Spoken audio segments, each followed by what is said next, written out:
Hello my dear students, आज हम अध्याय जीवों के विकास का एक बहुत ही महत्वपूर्ण टॉपिक का अध्ययन करने जा रहे हैं। जैसा आप लोग जानते हो कि जीव निरंतर विकास कर रहे हैं और जीवों के विकास के सबूत हमारे चारों तरफ हैं।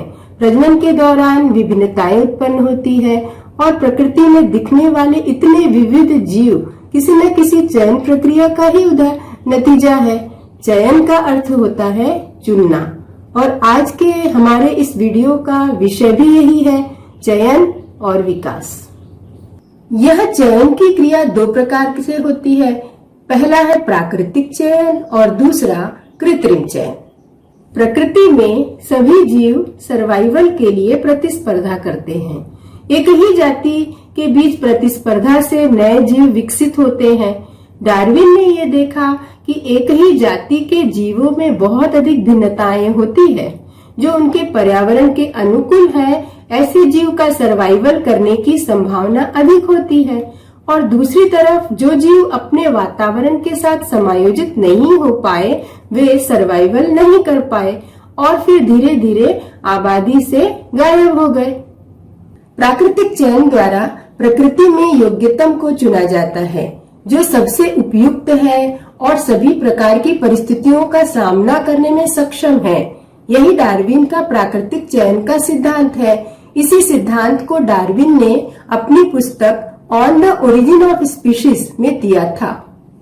यहाँ हम प्राकृतिक चयन को परिभाषित कर पाएंगे।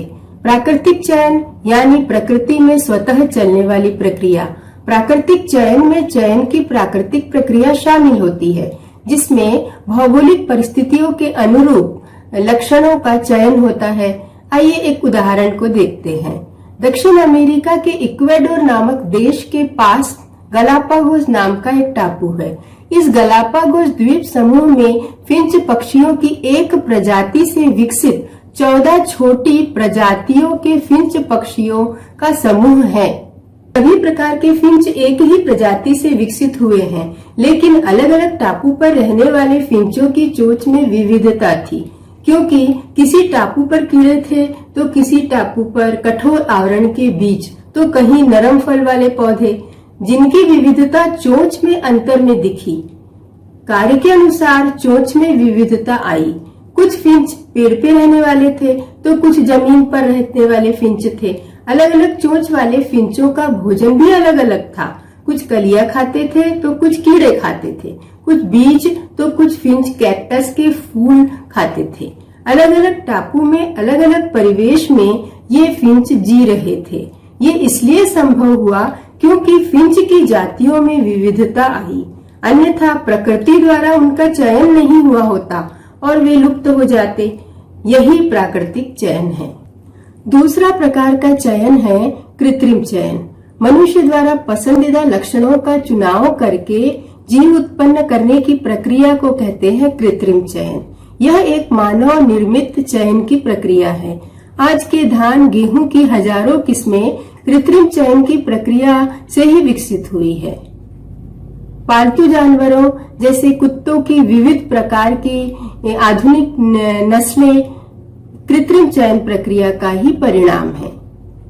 अधिक दूध उत्पादन करने वाले मवेशी की नई जातियों का विकास भी कृत्रिम चयन की प्रक्रिया से ही हुआ है। कृत्रिम चयन का एक और उदाहरण देखते हैं। सरसों की एक जाति से कई प्रजातियां विकसित की गई हैं, जैसे कि नवल गोल जिसका की तना खाया जाता है, ब्रोकली जिसकी की पुष्प कलिका और तना खाया जाता है, पत्ता गोभी में पर्ण कलिका खाते हैं, दूसरी तरफ फूल गोभी जिसमें पुष्प कलिका खाते हैं।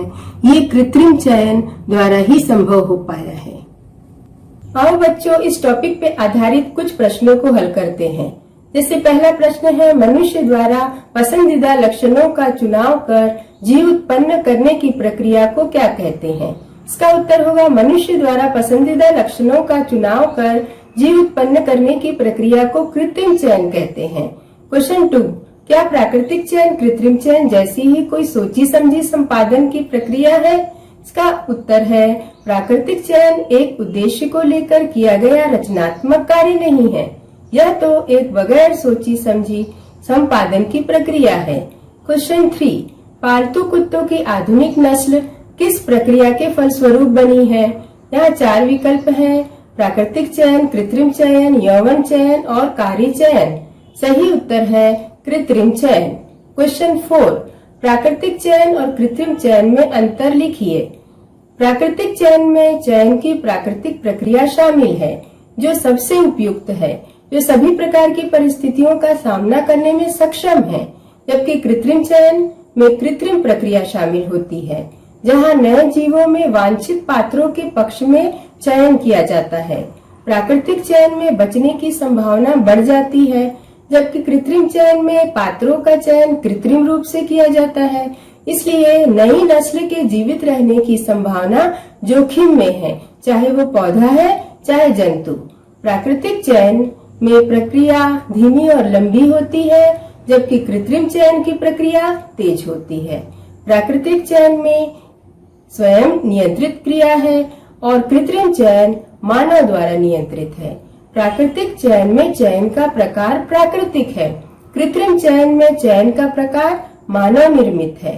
प्राकृतिक चयन जैविक विविधता उत्पन्न करता है और कृत्रिम चयन जीवों की उन्नत किस्में जैसे कि फसल की उन्नत किस्में और पशुधन का उत्पादन करता है। क्वेश्चन नंबर 5, जीवों के विकास में चयन और अनुकूलन की क्या भूमिका है? चयन की भूमिका, प्राकृतिक चयन द्वारा प्रकृति में योग्यतम जीवों को चुना जाता है।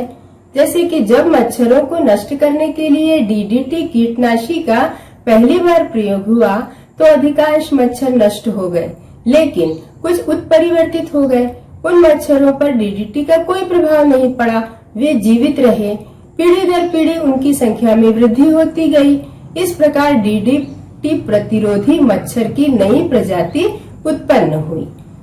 अनुकूलन की भूमिका, समस्त जीव अपने आप को वातावरण के अनुसार परिवर्तित कर लेते हैं, जिस कारण वातावरण में रहने के लिए आसानी होती है। क्वेश्चन 6, प्राकृतिक चयन द्वारा प्रजातियों के विकास के सिद्धांत को किसने दिया था? डार्विन, मेंडल, डाल्टन या मॉर्गन? इसका सही उत्तर है डार्विन। क्वेश्चन नंबर 7, जीवाणुओं का विकास प्राकृतिक चयन द्वारा होता है, इस कथन की पुष्टि कीजिए। प्रजनन के दौरान विभिन्नताएं आती है जो पीढ़ी दर पीढ़ी बढ़ती जाती है। एंटीबायोटिक दवाओं के कारण जीवाणुओं की कई प्रजातियां खत्म हो जाती है, परंतु विभिन्नता के कारण कुछ प्रजाति पर एंटीबायोटिक का असर नहीं होता और वह बच जाती है। इससे इस कथन की पुष्टि होती है कि जीवाणुओं का विकास प्राकृतिक चयन द्वारा होता है।